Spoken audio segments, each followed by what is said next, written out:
ఒక అమ్మాయి కామెంట్ పెట్టింది. "అమ్మ మీరు బస్సు యాక్సిడెంట్ గురించి ఏమి మీరు మాట్లాడతలేరు" అంటే, అరే! ఇది నేనైతే కర్మ అనుకుంటున్నారా ఇది. ఇప్పుడు ఎవరిని నిందిస్తాం చెప్పు?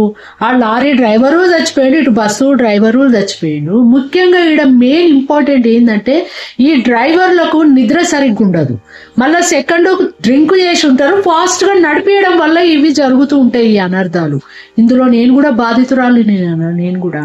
నా హస్బెండ్ గూడా 1994లో యాక్సిడెంట్ అనే చనిపోయిండు. అయ్యప్ప స్వామి ఇరుముడి కట్టుకొని కేరళకు పోతూ ఉంటే, మంత్రాలయంలో దర్శనం చేసుకొని మళ్ళా రిటర్న్ వెళ్తూ ఉంటే కేరళకి మైదుకూరు దగ్గరనన్న ఐరన్ లోడ్ తోటి ఉన్న లారీ ఫాస్ట్‌గా వచ్చి గుద్దింది. గుద్దితే స్పాట్‌లో మా హస్బెండ్‌తో సహా 6 మంది చచ్చిపోయారు. ఆ లారీ డ్రైవర్ కూడా చచ్చిపోయాడు. కారణం ఏంది? మంచు వల్ల ఆడ ఎదురుగా వెహికల్ అవుపడలేదు. ఇది మెయిన్ ప్రాబ్లం. ఇలా ఎవరిని నిందిస్తాం నాన్న?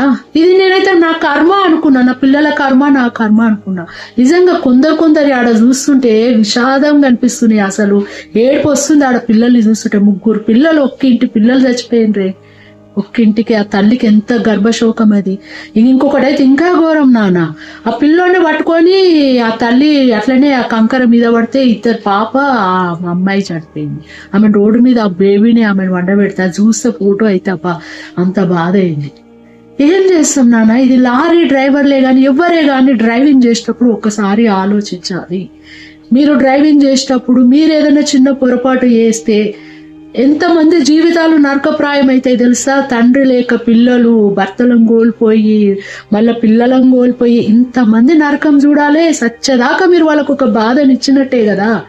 ఎందుకు అంత ఫాస్ట్గా పోవడము? మీకు నిద్ర వస్తే పండుకోండి. పండుకున్నాక మళ్ళీ డ్రైవింగ్ మీరు చేయండి. అంతేగాని మీరు నిద్ర వస్తుంటే డ్రైవింగ్ చేయడము, డ్రింక్ తాగి డ్రైవింగ్ చేయడము, ఫాస్ట్గా పోవడం ఎందుకు అంత తొందర? కొంచెం మెల్లకపోతే కాదా?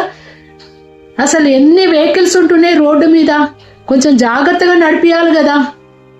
తప్పు ఎవరిది? ఇది ఎవరిని అందాం? ఏది ఎలా ఉన్నా కానీ నిజంగా చెప్తున్నా, నేనైతే పెయిన్ 32 ఏళ్ళ నుండి బాధను అనుభవిస్తున్నాను.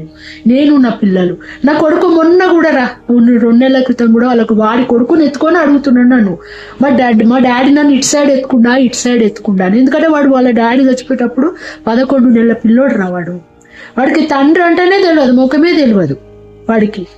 నా బిడ్డ అయితే మొన్ననైతే వాళ్ళ డాడీది ఒక ఫోటో పెట్టుకొని, ఇప్పుడు ఏఐ వచ్చింది కదా, వాళ్ళ డాడీని పట్టుకొని కూర్చున్నట్టుగా, వాళ్ళ డాడీని పక్కకు పోయి కూర్చున్నట్టుగా అట్లా క్రియేట్ చేసుకొని తృప్తి పడుతున్నారు.